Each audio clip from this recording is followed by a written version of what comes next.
Hello students, welcome back. आज के इस वीडियो में हम लोग जो इंटरनेट द्वारा पब्लिश किया गया मॉडल पेपर है उसका सेट 5 देखने वाले हैं। ठीक है, इस वीडियो में हम लोग पूरे के पूरे 100% यानी 80 एमसीक्यू जो होता है हम लोग सारे के सारे एमसीक्यू करने वाले हैं। ऑलरेडी इसका सेट 1 से लेकर सेट 4 तक ऑलरेडी अपलोडेड है। ठीक है, उसको आप लोग जरूर वॉच कर लीजिएगा, जिससे आप लोगों को काफ़ी ज़्यादा प्रॉफिट मिलेगा एग्जामिनेशन में। ठीक है, तो स्टार्ट करते हैं हम लोग सेट 5, जिसमें हम लोग देखते हैं क्वेश्चन नंबर 1 दिया हुआ है, समतल दर्पण द्वारा बना प्रतिबिंब होता है। यानी किसी समतल दर्पण में कैसा प्रतिबिंब बनता है। तो हम लोग पढ़े हुए हैं कि अगर समतल दर्पण है तो उसमें हमेशा दर्पण के पीछे वस्तु के बराबर प्रतिबिंब बनता है। तो यहां पर हो जाएगा हम लोग का हमेशा काल्पनिक, जो दर्पण के पीछे प्रतिबिंब बनता है वो हमेशा काल्पनिक प्रतिबिंब होता है। दूसरी बात कि इसका याद रखना है, आवर्धन जो होता है वो हमेशा +1 होता है। ठीक है, अगला सेकेंड क्वेश्चन दिया है, सर्च लाइट का प्रवर्तक सतह कैसा मतलब होता है ये बताना है। तो याद रखना है कि सर्च लाइट में हम लोग को किसी एक बिंदु पर किरणों को फोकसित करना होता है, और वो सिर्फ और सिर्फ हम लोग देखते हैं कि अवतल दर्पण में ही जो बहुत सारी किरणें आती हैं तो वो सारे के सारे किसी एक बिंदु पर आकर मिल जाती है, इसलिए अवतल दर्पण को अभिसारी दर्पण भी कहा जाता है। ठीक है, तो यहाँ सही आंसर हो जाएगा हम लोग का अवतल दर्पण। 2 डायोप्टर क्षमता वाले लेंस का फोकस अंतर कितना होगा। तो देखो, हम लोग पढ़े ऑप्शन दिया हुआ सेंटीमीटर में, इसलिए सेंटीमीटर वाला फॉर्मूला हम लोग को अप्लाई करना होगा। हम लोग पढ़े हुए हैं P = होता है 1/f, लेकिन ये जब सेंटीमीटर में रहता है तो यहाँ पर हो जाता है हम लोग का 100। अब जो दिया हुआ है उसको अगर हम लोग फाइंड करते हैं, यहाँ 2 डायोप्टर दिया हुआ है तो 2 = हो जाएगा 2 = 100/f, इससे कट जाएगा 50 से, यानी f = आ जाएगा 50 सेंटीमीटर। सही आंसर हो जाएगा हम लोग का ऑप्शन डी। 1 मीटर फोकस दूरी वाले उत्तल लेंस की क्षमता क्या होगी। तो याद रखना है, उत्तल लेंस जो होता है उसका फोकस दूरी धनात्मक होता है। ठीक है, ये बात याद रखना है। और 1 मीटर फोकस दूरी दिया है तो P = होता है 1/f। यहां पर अगर फोकस दूरी को 1 रख देते हैं तो 1/1 यानी 1 डायोप्टर होगा, और फोकस दूरी प्लस में होता है इसलिए +1d होगा। ठीक है ना, ऑप्शन बी सही आंसर हो जाएगा। आंख व्यवहार होता है, मतलब आंख जो होता है वो किसकी तरह व्यवहार करता है, यानी उसमें किस प्रकार का लेंस लगा होता है। तो याद रखना है उसमें उत्तल लेंस लगा होता है, उत्तल लेंस की तरह व्यवहार करता है। निकट दृष्टि दोष का निवारण किस लेंस से होता है। तो याद रखना है, निकट दृष्टि 3 प्रकार का दृष्टि दोष होता है, निकट, दूर और जरा दूरदर्शिता या जरा दृष्टि दोष भी बोला जाता है। ठीक है, जरा दृष्टि। और एक लास्ट याद रखना है, एक और होता है जो अभी ने तो नहीं जानना है, लेकिन इसका कम से कम ये बात याद रखना है, इसका निवारण कैसे किया जाता है। तो अबिंदुकता होता है। ठीक है, तो निकट का अवतल से अवतल का प्रयोग करके, दूर का उत्तल प्रयोग करके, और जरा दृष्टि दोष का बाइफोकल लेंस का प्रयोग करके, और अबिंदुकता का बेलनाकार लेंस का प्रयोग करके उपचार किया जाता है। याद कैसे रखना है, तो याद रखना है, निकट बड़ा शब्द है तो अवतल भी बड़ा शब्द है, दूर छोटा शब्द है, उत्तल भी छोटा शब्द है। तो निकट का अवतल लेंस से हम लोग व्यवहार करते हैं, याद रखना है। प्रतिरोध का ऐसे मात्रक क्या होता है। प्रतिरोध का ऐसे मात्रक ओम होता है। एम्पियर विद्युत धारा का ऐसे मात्रक होता है। अर्ग ऊर्जा का सीजीएस मात्रक होता है। और याद रखना है, 1 जूल में 10⁷ अर्ग होता है। ये बहुत इंपॉर्टेंट है, याद रखना है, कभी कभी ऑब्जेक्टिव में आ सकता है। वोल्ट जो होता है, ये वोल्ट हम लोग का याद रखना है, विभव या विभवांतर का ऐसे मात्रक होता है। 1 वोल्ट कहलाता है। तो हम लोग विभव का जानते हैं, होता है एक विभव बराबर होता है कार्य बटा समय, और कार्य का होता है जूल और समय का होता है सेकेंड। तो जूल पर सेकेंड हम लोग का सही आंसर हो जाएगा ऑप्शन ए। ठीक है, लघुपथन यानी शॉर्ट सर्किट के समय परिपथ में विद्युत धारा का मान क्या होता है। तो याद रखना है, जब शॉर्ट सर्किट होता है तो परिपथ में धारा का मान 0 हो जाता है, और ओम के नियम से हम लोग जानते हैं, प्रतिरोध का मान 0 हो जाता है। ओम के नियम से हम लोग जानते हैं V = IR होता है। अब यहां से अगर धारा का मान निकालते हैं तो V/I रहेगा, यानी V/0, यानी किसी भी संख्या में 0 से भाग देते हैं तो इन्फिनाइट हो जाता है, यानी धारा का मान अनंत हो जाता है। यानी यहां पर ऑप्शन में हम लोग को दिया है बहुत अधिक बढ़ जाता है, तो ऑप्शन सी सही आंसर हो जाएगा। अगला क्वेश्चन हम लोग देखें, किसी कुंडली का प्रतिरोध ज्ञात करने के लिए कौन सा सूत्र दिया गया है? तो ओम के नियम से हम लोग जानते हैं V = IR होता है।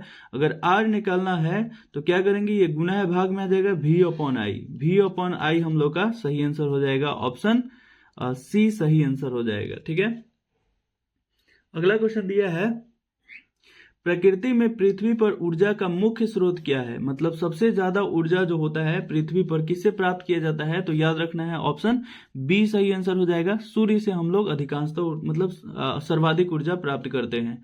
जीव द्रव्यमान बायोमास ऊर्जा स्रोत का उदाहरण निम्नलिखित में से कौन नहीं है? बायोमास से यानी जो जीवों के द्वारा अपशिष्ट पदार्थ है उससे किसको नहीं उत्पन्न किया जा सकता है? तो नाभिकीय ऊर्जा। ठीक है ना, नाभिकीय ऊर्जा बायोमास से प्राप्त नहीं किया जाता है। पवन विद्युत जनित्र में पवन की चाल कम से कम कितनी होनी चाहिए? तो याद रखना है 15 किलोमीटर प्रति घंटा होनी चाहिए, तब भी जो पवन चक्की में जो टरबाइन होता है वो हम लोगों का घूम पाता है। समझ में आया ना? ये टरबाइन को घुमाने के लिए हवा का वेग कम से कम 15 किलोमीटर प्रति घंटा होना चाहिए। साग सब्जियों का विघटित होकर कंपोस्ट बनने की अभिक्रिया का उदाहरण इसमें कौन सा होता है, ये बताना है। तो याद रखना है जब भी कोई चीज विघटन होता है, टूटता है, तो वहां से ऊर्जा का उत्सर्जन होता है, इसलिए वो ऊष्माक्षेपी अभिक्रिया होगा। उपचयन वह प्रक्रिया है जिसमें उपचयन यानी ऑक्सीकरण, ऑक्सीकरण मतलब होता है ऑक्सीजन का योग, हाइड्रोजन का वियोग, दोनों सही है। इलेक्ट्रॉन का त्याग सही है। उपचयन मतलब होता है किसी के द्वारा अगर इलेक्ट्रॉन का त्याग किया जा रहा है तो कहा जाता है कि उसमें उपचयन हुआ है, तो ये ऑप्शन डी सही आंसर हो जाएगा। हमारे शरीर पीएच के कितने प्रास के बीच होता है? तो 7 से 7.8 हमारे शरीर का पीएच मान होता है, जिसमें याद रखना है पीत जो होता है उसका पीएच मान 7.8 होता है। रक्त का, लार का, पसीना का पीएच मान 7.4 होता है। ठीक है, याद रखना है। बेकिंग पाउडर जो खावा सोडा होता है उसका सूत्र क्या होता है? NaHCO3 होता है, सोडियम बाइकार्बोनेट। ठीक है ना, याद रखना है। सबसे कठोर तत्व कौन सा है? तो इसमें जो ऑप्शन दिया है इसमें हीरा जो है सबसे कठोर तत्व होगा। एक और हीरा के बारे में विशेष बात क्या याद रखना है कि इसका अपवर्तनांक जो होता है वो 2.42 होता है, याद रखना है। मुक्त अवस्था में पाई जाने वाली धातु इसमें कौन है? मतलब कौन है जो मुक्त अवस्था में पाया जाता है, किसी से अभिक्रिया जल्दी नहीं करता है? तो वो सोना सही आंसर हो जाएगा। कांसा जो होता है, कांसा याद रखना है, कांसा जो होता है का मुख्य अवयव क्या है? ठीक है ना, जिसको हम लोग मतलब कांसा जो दिया हुआ है इसका कौन कौन चीज से, ये एक मिश्र धातु है, तो ये कौन कौन चीज से मिलकर बना होता है? तो याद रखना है तांबा और टीन से, यानी कॉपर और टीन से, यानी कॉपर और एसिन से मिलकर बना होता है।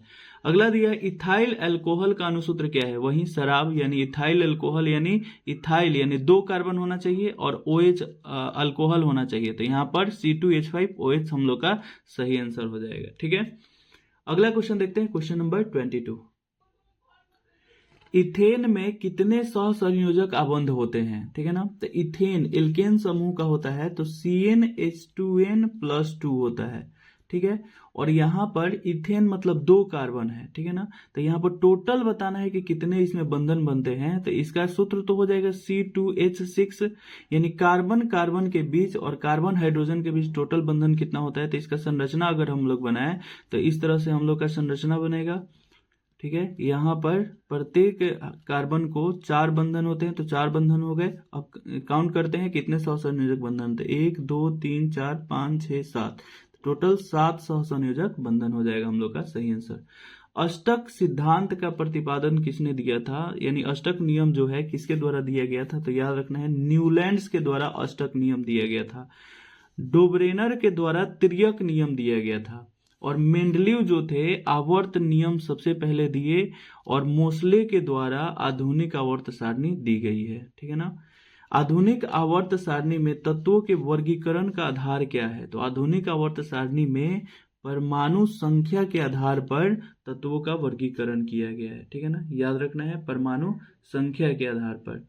अगला दिया है आवर्त सारणी में आवर्तों की संख्या कितना है, टोटल पीरियड कितने हैं, आवर्त कितने हैं? तो याद रखना है 7 आवर्त हैं, कुल मिलाकर 7 आवर्त हैं। अगला CnH2n किस हाइड्रोकार्बन ग्रुप का सामान्य सूत्र है? यानी CnH2n जो होते हैं वो किसका समूह होता है? तो याद रखना है वो एल्कीन का होता है, एल्कीन का। एल्केन का हम लोग जनरल फॉर्मूला देखते हैं तो CnH2n+2 होता है। एल्काइन का होता है CnH2n-2 होता है। और एल्किल का होता है CnH2n+1 होता है, याद रखना है, ठीक है। अगला क्वेश्चन दिया हुआ है ऑक्सिन क्या है, तो ऑक्सिन एक पादप हार्मोन होता है, ठीक है ना, याद रखना है, एक पादप हार्मोन होता है ऑक्सिन, ठीक है ना, जो वृद्धि में कार्य करता है, याद रखना है। द्विखंडन होता है, मतलब जनन की प्रक्रिया में कौन है जिसमें दो, तो दिया है द्विखंडन होता है, तो याद रखना है द्विखंडन अमीबा में होता है, ठीक है ना, अमीबा में। और पैरामीशियम लेशमनिया सब में हो जाएगा, ठीक है ना, द्विखंडन जो होता है इनमें से सभी में हो जाएगा, ठीक है। अगला मानव शरीर का सामान्य रक्तचाप जो होता है, यानी जो ब्लड प्रेशर होता है वो कितना होता है, 120/80 होता है। इंसुलिन की कमी से कौन सा रोग होता है, तो इंसुलिन हम लोग को पता है कि हमारे शरीर में कार्बोहाइड्रेट को नियंत्रित करता है, अगर उसकी कमी हो जाती है तो मधुमेह रोग हो जाता है। ग्वाइटर अथवा घेघा पनपता है, यानी ग्वाइटर यानी जो गले में जो होता है, जो हम लोग का ग्रंथि होता है उसी में सूजन हो जाता है, थायराइड ग्रंथि में सूजन हो जाता है, तो याद रखना है ये किसकी कमी से होता है, तो आयोडीन की कमी से होता है। नर युग्मक एवं मादा युग्मक के संलयन को क्या कहा जाता है, यानी नर युग्मक और मादा युग्मक जब आपस में मिलते हैं युग्मक, तो उसको क्या कहा जाता है, निषेचन कहा जाता है। इसके बाद युग्मनज का निर्माण होता है, ठीक है ना, याद रखना है, जाइगोट का निर्माण होता है। और ये क्रिया जो होती है, निषेचन की क्रिया जो होती है मादा में फैलोपियन नलिका में होता है। अंडाणु निषेचित होता है, अगला क्वेश्चन आ ही गया, फैलोपियन नलिका में होता है, ठीक है ना। निम्न में से कौन यौन संचारित रोग है, तो गोनेरिया जो होता है, गोनेरिया एक यौन संचारित रोग होता है। अगला क्वेश्चन है निम्नलिखित में से कौन एक उभयलिंगी जंतु है, तो उभयलिंगी में याद रखना है, मोस्ट इंपॉर्टेंट है क्वेश्चन, केचुआ ही है जो उभयलिंगी होता है। कीटों के पंख और चमगादड़ के पंख जो होते हैं किस तरह के अंग है, तो देखिएगा कीटों के पंख और चमगादड़ के कार्य तो समान है लेकिन संरचना अलग अलग होता है, तो ये समवृत्ति अंग कहलाते हैं। निम्नलिखित में से किसे आप उपभोक्ता की श्रेणी में रखेंगे, मतलब उपभोक्ता वो होते हैं जो उत्पादित वस्तुओं का उपयोग करते हैं, तो ये जंगली जानवर हो जाएंगे, ठीक है। सही आहार श्रृंखला कौन है, इनमें से कौन किसको खाता है, उस क्रम में अगर हम लोग देखें तो घास, हिरन, शेर। अगला दिया चिड़िया, सांप, घास, मछली, घास, गाय, बकरी, घास, हिरन, ये ऑप्शन डी सही हो जाएगा। टिहरी बांध का निर्माण जो होता है किस प्रदेश यानी किस राज्य में हम लोग का किया गया है, तो याद रखना है टिहरी बांध जो है वो उत्तराखंड में स्थित है। वन संपदा एक उदाहरण है, ये किसका है, वन संपदा जो है ये एक किसका उदाहरण होता है, तो याद रखना है ये एक मिट्टी का उदाहरण हो जाएगा, ठीक है। भारत में उत्पादित प्रत्यावर्ती विद्युत धारा की आवृत्ति क्या होती है, तो भारत में जो उत्पादित होती है उसका विभवांतर होता है 220 वोल्ट और आवृत्ति होती है 50 हर्ट्ज, ठीक है ना, याद रखना है यहाँ 50 हर्ट्ज हम लोग का ऑप्शन है सही आंसर हो जाएगा। अगला क्वेश्चन हम लोग देखें तो 42 नंबर दिया हुआ है, किसी विद्युत धारावाही सीधी लंबी परिनालिका के भीतर चुंबकीय क्षेत्र कैसा होता है, तो याद रखना है परिनालिका जो होती है उसके भीतर सभी जगह चुंबकीय क्षेत्र जो होता है वो समान होता है, ठीक है ना, परिनालिका के सभी बिंदुओं पर समान होता है। जब जल विद्युत संयंत्र किस ऊर्जा को विद्युत ऊर्जा में रूपांतरित करता है, तो याद रखना है वो स्थितिज ऊर्जा को या विद्युत ऊर्जा में परिवर्तित करता है। अगला क्वेश्चन है Na2SO4 और BaCl2 से BaSO4 और NaCl का निर्माण होता है, तो BaSO4 जो होता है ये अवक्षेप के रूप में उत्पन्न होता है। तो यहाँ पर देखें तो सोडियम जो है बैरियम को विस्थापित कर रहा है, तो ये द्विविस्थापन अभिक्रिया हो जाएगा, के साथ ये अवक्षेप के रूप में बनता है, सॉलिड अवक्षेप के रूप में बनता है, तो ये अवक्षेपन अभिक्रिया का भी एक उदाहरण है, ठीक है ना, याद रखना है। किस रासायनिक यौगिक को गर्म करने पर प्लास्टर ऑफ पेरिस प्राप्त होता है, इसका सूत्र याद रखना है CaSO4 into half moles of H2O होता है। तो किसको हम लोग गर्म करते हैं जिसे हम लोग को ये प्राप्त होता है, तो जिप्सम, जिप्सम का सूत्र होता है CaSO4 into 2 moles of H2O और विरंजक चूर्ण का सूत्र होता है CaOCl2। अगला है चूना पत्थर का होता है CaO, ठीक है, और कच्चा चूना जो होता है कली चूना, इसका Ca होता है, चूना पत्थर का CaCO3 होता है, कैल्शियम कार्बोनेट होता है, ठीक है ना, याद रखना है। एसिटिक अम्ल का IUPAC नाम क्या है? तो एसिटिक अम्ल का संरचना हम लोग लिखे तो CH3 होता है और COOH होता है, तो इसमें 2 कार्बन है तो एथ हो जाएगा, और ये है कार्बोक्सिलिक एसिड तो इसका लगता है ओइक अम्ल, तो एथेनोइक अम्ल हम लोग का ऑप्शन सी सही आंसर हो जाएगा।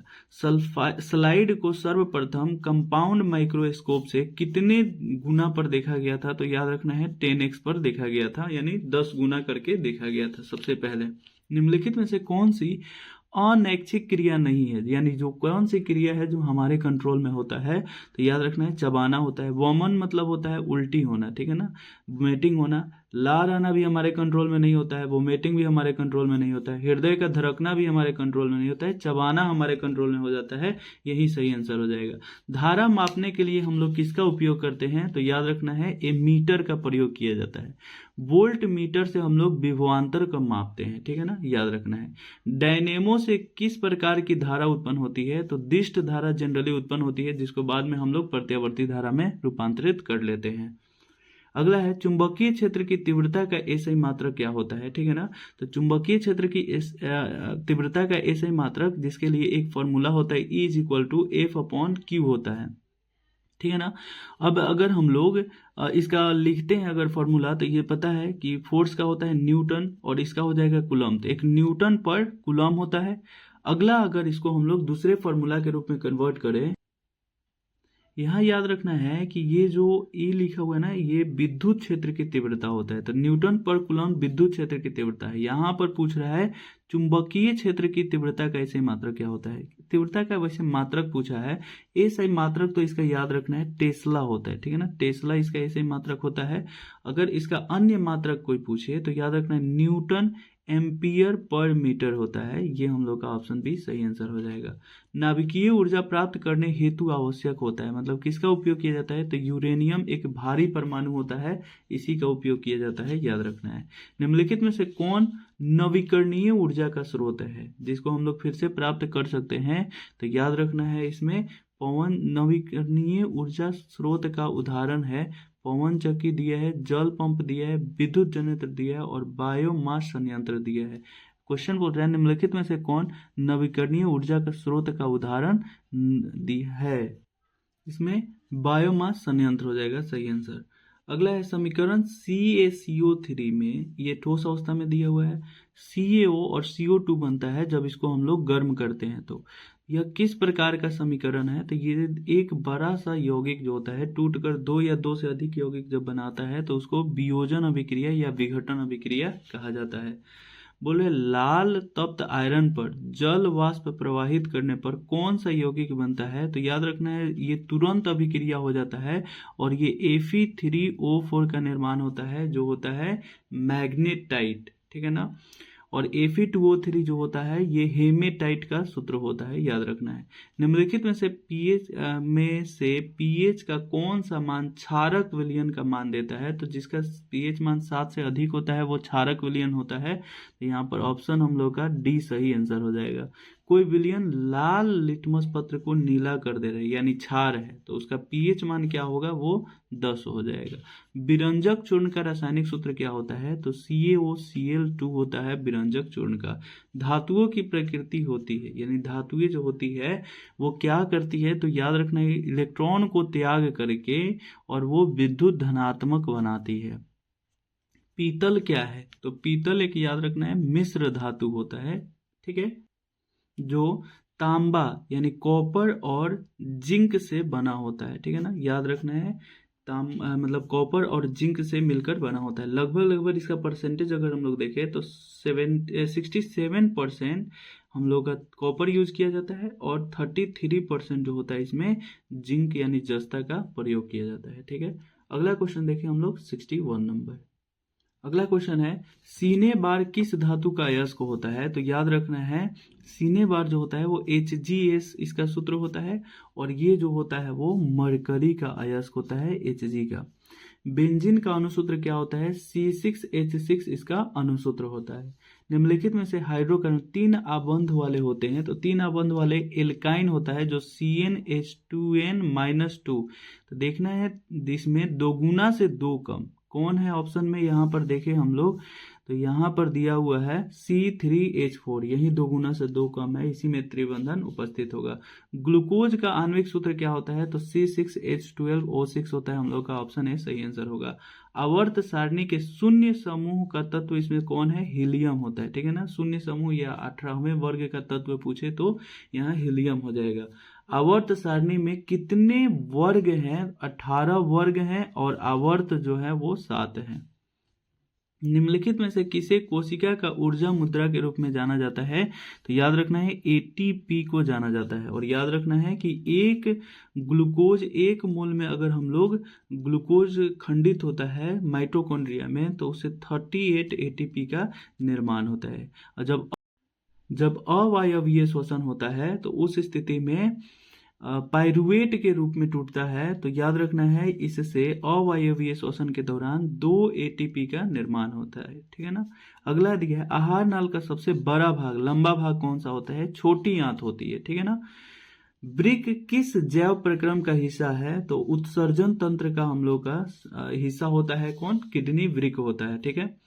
डेंगू उत्पन्न करने वाले मच्छर जो होते हैं किस तरह के जल में उपस्थित होते हैं, तो जो भी बहुत ज्यादा हानिकारक मच्छर होते हैं वो शुद्ध जल में उत्पन्न होते हैं। सबसे छोटी अंतःस्रावी ग्रंथि कौन सी है, तो ये सबको पता होगा, पिट्यूटरी या पीयूष ग्रंथि इसको बोलते हैं, इसको मास्टर ग्रंथि भी कहा जाता है। मुकुलन द्वारा प्रजनन किसमें होता है, तो ईस्ट में, और एक और याद रखना है, एक तो ईस्ट याद रखना ही है, दूसरा याद रखना है हाइड्रा, ठीक है ना, हाइड्रा, ये दोनों में मुकुलन मतलब इसके द्वारा प्रजनन होती है। स्त्रियों में कौन सा लिंग गुणसूत्र पाया जाता है, तो X और X गुणसूत्र स्त्रियों में पाया जाता है, XY जो होता है वो नर में पाया जाता है। उड़हुल किस प्रकार का फूल होता है, तो इसमें नर और मादा भाग दोनों उपस्थित इसी में रहते हैं, इसलिए इसको द्विलिंगी हम लोग बोलेंगे।